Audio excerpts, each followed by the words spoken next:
Mesdames et messieurs, bonsoir et bienvenue dans l'invité de la rédaction. À l'approche de la rentrée scolaire, la Direction générale des impôts a annoncé une exonération de TVA sur certaines fournitures scolaires. L'objectif, alléger la charge financière pour les familles en cette rentrée. Une mesure qui concerne seulement les produits destinés à un usage scolaire. On va en parler de cette exonération de la TVA sur les fournitures scolaires ce soir avec M. Abdelghani Youmni. Vous êtes économiste et vous êtes également spécialiste des politiques publiques. Bonsoir. Bonsoir Madame Myriam Khamichi, merci pour l'invitation. Toujours un plaisir en tout cas de vous recevoir sur ce plateau. Je vous remercie. On va parler donc de cette exonération de TVA. Rappelons que ces produits qui sont aujourd'hui exonérés étaient assujettis à la TVA à hauteur de 7%. Donc oui, ça devrait aujourd'hui faciliter en tout cas cette rentrée scolaire pour les ménages. Alors il faut rappeler la circulaire 6594-211 de la Direction générale d'abord des douanes. Et cette circulaire, elle date du 22 août, mais c'est un élargissement, parce que déjà dans le projet de loi de finances, qui est devenu aujourd'hui loi de finances 2024, il y avait cette exonération, on est passé de 7% à 100%, à 0%, sauf qu'aujourd'hui, il y a un élargissement, si vous voulez, des produits exonérés, importés, qui va permettre aux familles d'avoir une rentrée plus sereine et qui va réduire le coût de la rentrée scolaire au niveau des fournitures. Justement, quels sont les objectifs principaux de cette mesure? Alors, il faudrait rappeler qu'aujourd'hui, on n'est pas sur une mesure sociale qui est liée à l'État social. Là, on est sur une mesure de pouvoir d'achat, parce qu'il ne va pas cibler que les familles à revenus modestes, mais il cible tous les Marocains, c'est-à-dire tous les gens qui ont des enfants qui vont faire leur rentrée. Sur les fournitures scolaires, ils vont bénéficier de ce passage donc de 7% à 0%, qui est très élargi à plusieurs produits et qui va normalement permettre, si vous voulez, à la facture finale des fournitures scolaires d'être beaucoup plus allégée.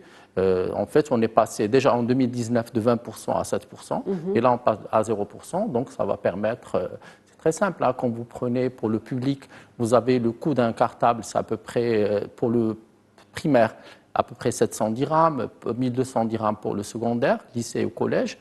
Pour le privé, là, vous êtes sur le double, 1400 et puis 2500. Donc, ça va réduire, ça va permettre à des ménages à revenus modestes dans le public de gagner 150 dirhams à 200 dirhams par enfant. Et puis, dans le privé, à faire des gains de 200 à 300 dirhams. Un effort donc qui se perpétue dans le temps, vous l'avez dit, c'était à 20%, 7%, maintenant on est à 0. Quels produits aujourd'hui sont particulièrement concernés? Au départ, on était sur des produits beaucoup plus énumérés et beaucoup plus restreints, comme les stylos, les gommes, les fournitures, tout ce qui est compas et care. Là, on a élargi aussi au papier. Mais si vous voulez, on est quand même sur une convergence des bonnes nouvelles. Alors, il y a 7 bonnes nouvelles, mais nous avons 3 autres bonnes nouvelles d'ordre international. D'abord, vous avez le fret. En 2021, on était sur le 40 pieds à peu près à 3 000 $. Là, on passe à peu près à 1 200 $. Sur le cours du pétrole, on passe de 110 $ à 80 $ en moyenne maintenant. Et après aussi, le papier qui avait atteint des sommets en 2021. Aujourd'hui, en 2024, en fait, on est passé, si vous voulez, de 202 $ la tonne à 136 $. Donc, si vous voulez, il y a une convergence de bonnes nouvelles. C'est pour ça qu'il y a une accalmie sur l'inflation qui a été géopolitique sur les années 2021, 2022, 2023. Et aujourd'hui, nous revenons à une possibilité de consommer plus sereine. Mais je pense qu'il devrait accompagner, dans un pays comme le Maroc, d'une augmentation des salaires pour corriger la perte du pouvoir d'achat qui a été sur les 3 années de moins 14%. Pour augmenter donc le pouvoir d'achat. C'est très important et pour aussi corriger les pertes des classes moyennes qui sont les locomotives de la consommation, mais aussi les classes modestes qui souffrent aussi.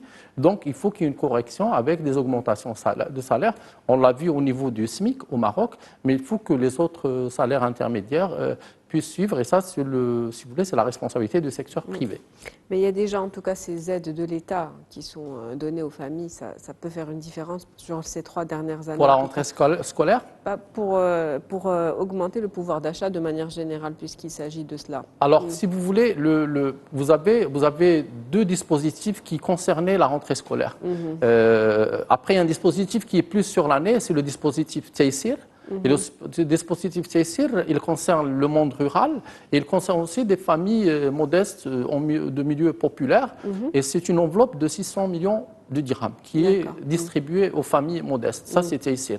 Après, il y a un dispositif qui, moi, m'intéressait beaucoup. C'était 1 million de cartables et qui touchait à peu près 4,8 millions d'élèves des collèges et du primaire dans le public. 4,8 millions, c'est énorme. Alors, à cette rentrée, malheureusement, en 2024-2025, il n'existe plus ce dispositif de 1 million de cartables. Alors, ce dispositif a été remplacé par 2 aides directes monétaires de 200 dirhams pour le public et 300 dirhams pour le public primaire et 300 dirhams pour les collèges. Je trouve que c'est très peu parce que ça ne peut pas financer une rentrée scolaire, même pour des familles très modestes, sachant qu'ils ont à charge toute la rentrée scolaire, par exemple avec des fournitures sportives, ça coûte très cher, l'achat d'un cartable, les cahiers, puis les livres.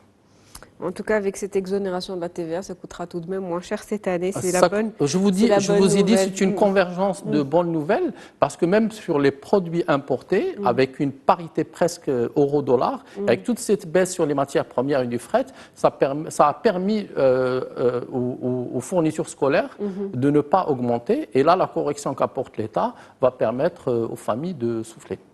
Souffler un petit peu, surtout après les vacances d'été. Donc, je suppose que il y a plusieurs touffes qui s'enchaînent un petit peu. Oui. Donc les fêtes, ensuite les vacances, là, la rentrée scolaire, donc ça permet un petit peu d'alléger. Mais je pense que les Marocains ont l'habitude de ce cycle, si vous voulez, de fêtes et de vacances et de rentrée scolaire et de Ramadan. Donc c'est un cycle. Après, nos populations et les Marocains ont beaucoup de résilience. Ils ont appris à s'adapter et par contre, j'espère que pour la rentrée ou le projet de loi de finances 2025, qu'il y aurait aussi de bonnes nouvelles sur l'impôt sur le revenu, sur les tranches, mais également sur l'apport, sachant que pour financer, si vous voulez, les politiques publiques, on ne doit pas les financer avec de la fiscalité, soit exonération, soit augmentation d'impôts, mais on doit les financer avec de la croissance attendue. Et voilà. Et ça serait aussi quelque chose d'attendu sur ce qui se passera entre 2025 et 2026. En tout cas, l'avenir nous le dira. On attendra le prochain PLF, justement. On pourra peut-être en parler lors d'une autre émission. Restons donc sur cette exonération de la TVA. Quelles conditions faut-il respecter pour pouvoir y avoir accès, en tout cas pour les personnes? Alors, honnêtement, le Maroc, ce n'est pas un pays de réexportation.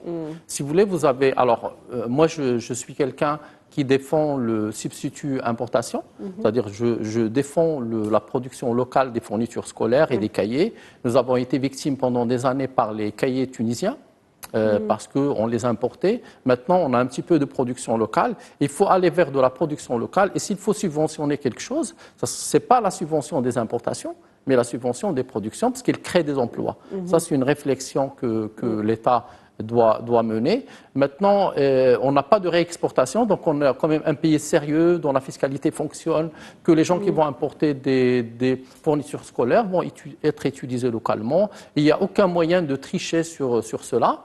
Maintenant, il faut seulement savoir une chose, c'est que le 1 million de cartables, qui touchait presque 5 millions d'élèves, bénéficiait aux éditeurs qui produisaient des livres, mais aussi des cahiers aux libraires, parce que ça leur permettait d'avoir à peu près 480 millions de dirhams de chiffre d'affaires. Alors cette subvention indirecte, aujourd'hui, n'existe plus, parce que le gouvernement a changé, et donc il faut trouver d'autres mécanismes.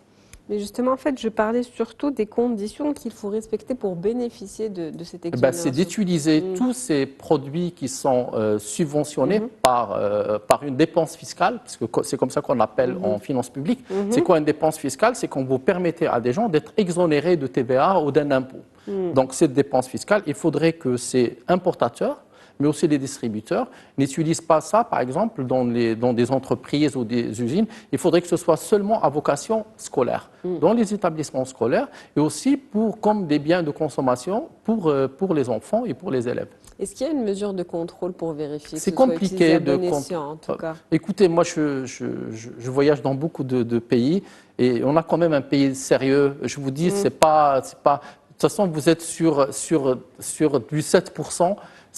Alors, où vous réexportez vers un pays, et là c'est possible. Alors, on ne peut pas réexporter vers l'Europe, parce qu'en général, une partie de ces produits vient de l'Europe, ou vers la Chine, ce n'est pas possible. Donc, c'est où vous réexportez, vous allez utiliser. Il n'y a plus de stockage, parce que moi, j'ai discuté avec beaucoup de grossistes. Ils ne font plus de stock, ils travaillent à flux tendu. Donc, aujourd'hui, pour 2024-2025, si vous voulez, ils vont importer les besoins pour l'année plus 10%. Parce que le stockage coûte cher. Et puis, il y a des risques. Et puis, il y a une fluctuation aujourd'hui. On n'est plus sur des prix qui restent constants sur 5-6 ans. Donc, vous avez des fluctuations des prix, du papier, du plastique, du pétrole. Donc, aujourd'hui, ils travaillent à flux tendu. Donc, je pense qu'il n'y a pas beaucoup de risques, sauf l'usage, par exemple, des ramettes de papier dans des entreprises. Mais je ne pense pas qu'on est quand même là.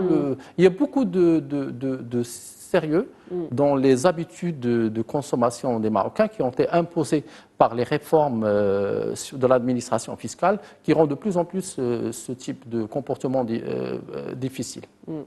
Vous parliez tout à l'heure de production locale, justement, et de produire donc, avec la croissance.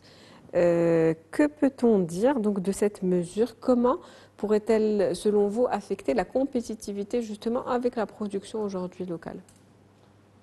Elle n'affecte pas directement, parce que si vous voulez, cette exonération à l'importation, d'abord en amont, il y a aussi une exonération de TVA aussi localement, parce que ça ne concerne pas seulement le cahier, parce que ça concerne aussi le papier, ça ne concerne pas le stylo, ça concerne aussi les intrants pour fabriquer le stylo. Donc, si vous voulez, même les entreprises qui produisent localement, et j'espère qu'il y en aura de plus en plus, aussi bénéficient indirectement de cette mesure. Parce que, si vous voulez, quand vous lisez la circulaire de l'administration des douanes, il parle de plusieurs produits finis, mais aussi de produits intermédiaires qui rentrent dans la production finale. Donc, tout le monde peut en profiter. Mais après, il faut qu'il y ait peut-être des subventions de l'État ou des mesures fiscales pour encourager la production locale de fournitures. Parce qu'aussi, si vous voulez, il y a une perte au niveau de nos réserves de change quand on importe des produits comme les fournitures scolaires qu'on peut produire localement et facilement. Donc, essayer de produire plus, en tout cas en subventionnant peut-être la production locale. Parlons maintenant de l'impact réel de cette exonération sur le consommateur final, donc on va dire le ménage ou plutôt les familles. Sur les familles, je vous dis, c'est toujours un plus de réduire le coût d'une opération. Donc, sur une facture de 1000 dirhams, vous allez gagner 200 dirhams, en vrai, puisque la TVA, c'est 20. Mais aujourd'hui, on était à 7%, donc on gagne sur 1000 dirhams, on va gagner 60 dirhams. Donc, pour les familles, ça permet d'acheter d'autres choses. Alors, il faudrait aussi le relier à autre chose sur le projet de loi de finances 2024-2025. C'est que le gouvernement a décidé qu'il n'y a plus de tranches de 7 et de 14 et de 10 et de 20. Il n'y a plus que 2 tranches de TVA, 10% et 20%. Et ça aussi, ça explique cette suppression de ce taux de 7%. C'est-à-dire que le gouvernement a décidé qu'il n'y a plus, entre 2024 et 2026, et je pense que ça va être prolongé, que 2 taux de TVA, 10% et 20%. Est-ce qu'il y a un dispositif qui pourrait être aujourd'hui plus direct que cette exonération de la TVA, ou qui pourrait en tout cas l'accompagner pour aider directement les familles? Alors, c'est pour ça que je vous ai dit que les exonérations fiscales ne sont pas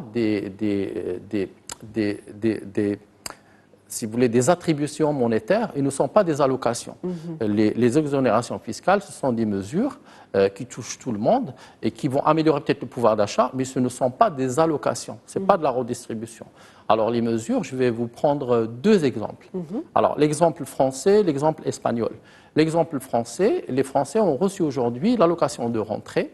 Elle est en moyenne, les âges si vous voulez, elle est en moyenne de 4100 dirhams, c'est-à-dire 390 €. Ça, c'est la France. Alors l'Espagne, elle est en moyenne de 360 €, dans laquelle il y a les vêtements et aussi le chèque école. Alors dans le chèque école, on ne vous donne pas de l'argent. On vous donne un chèque et vous allez chez un libraire et vous donnez au libraire le chèque et puis il vous donne les fournitures. Sachant que les fournitures dans les régions espagnoles sont uniformes. Alors qu'au Maroc, nous, ce n'est pas uniforme.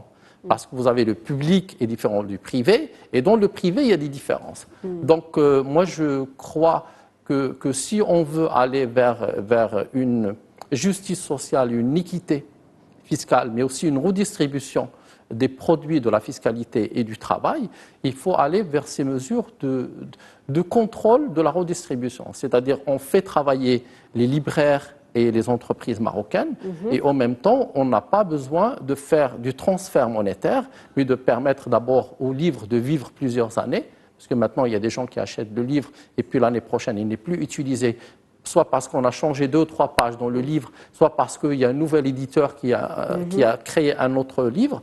Et puis, il faut aller vers moi, je pense que l'État, s'il contrôle la production, au moins de la fourniture scolaire type livre et type programme, ça serait une bonne chose. Et ça a été dans les recommandations du Conseil de la concurrence.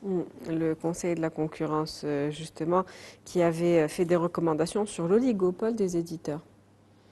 Oui, ça a été fait en 2023, l'année dernière. Nous avons 5 éditeurs principaux qui font 75% du chiffre d'affaires. Donc c'est un oligopole contrôlé, concentré et qui ne permet pas d'abord au droit de la production intellectuelle qui ne récupère que 8%. Et ça a été dit dans ce rapport, si vous voulez, du Conseil de la concurrence. Il n'y a pas d'innovation. Par exemple, si vous allez dans tous les pays européens, aux États-Unis, où vous voulez, vous achetez un livre et vous avez le lien sur un site.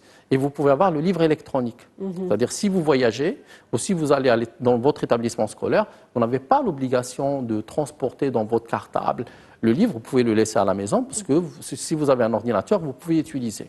Et donc, il y a à la fois un usage numérique et un usage papier. Et ça, on n'y est pas encore au Maroc. Donc, les éditeurs doivent aussi aller vers ces innovations. Mais moi, ce qui me dérange le plus, c'est les changements de programme tous les 2-3 ans. En fait, les changements de livres. Et ça, c'est très parce que si on veut éduquer les enfants et les amener vers l'apprentissage, ce n'est pas forcément en changeant les livres tous les 2-3 ans ou les programmes. Et justement, ce dispositif, on va dire cette mesure, a-t-elle été pensée, selon vous, en lien avec justement ces évolutions de programme ? Je ne pense pas que ça a été pensé. Le Conseil de la concurrence l'a souligné, parce que si vous voulez, normalement, dans d'autres pays, il y a des commissions de création de tout ce qui est exploitation scientifique, qu'il soit littéraire ou mathématique ou scientifique. Il y a des commissions qui travaillent. Ils vont créer donc des contenus. Ce contenu est évalué par le ministère de l'Éducation nationale. Et après, on regarde comment on va l'accompagner sur le plan financier pour alléger. Moi, je pense que le plus important, c'est d'aller dans ce sens, de créer des contenus de qualité, parce qu'on veut avoir une éducation de qualité, et que les livres peuvent être dans l'établissement, dans les classes. On n'a pas, et ils peuvent être prêtés aux élèves. Ça se faisait il y a 40 ans au Maroc, moyennant 10 dirhams ou 20 dirhams. On peut revenir à ça, mais le problème, si on fait ça, on va tuer le libraire au Maroc. Parce que 80% du chiffre d'affaires des libraires au Maroc, il est fait pendant la rentrée scolaire. Parce qu'on n'est pas un pays consommateur de livres. Il y a cet équilibre qu'il est difficile aujourd'hui de C'est un équilibre difficile. Vous tuez la rentrée scolaire en ayant la responsabilité de l'État, vous tuez les libraires dans tout le Maroc. Pour 40 millions d'habitants, on n'a pas plus de 400 librairies.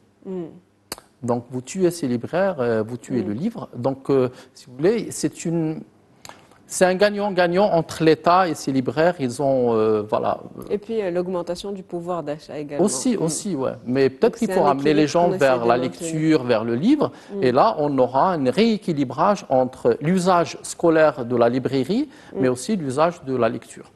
Et quels sont les effets attendus aujourd'hui sur les recettes fiscales de l'État par rapport à cette mesure ? Écoutez, l'État perd et gagne. En fait, l'État a arrêté le dispositif, si vous voulez, le dispositif de 1 million de cartables qui coûtait 600 millions de dirhams, à peu près, en moyenne.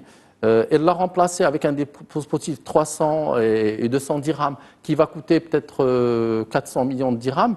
Donc, si vous voulez, l'État ne perd pas et ne gagne pas parce qu'on est quand même sur des restrictions budgétaires que le gouvernement, il a raison dans un sens, veut éviter pour ne pas avoir un déficit budgétaire très grand et pour ne pas avoir une dette.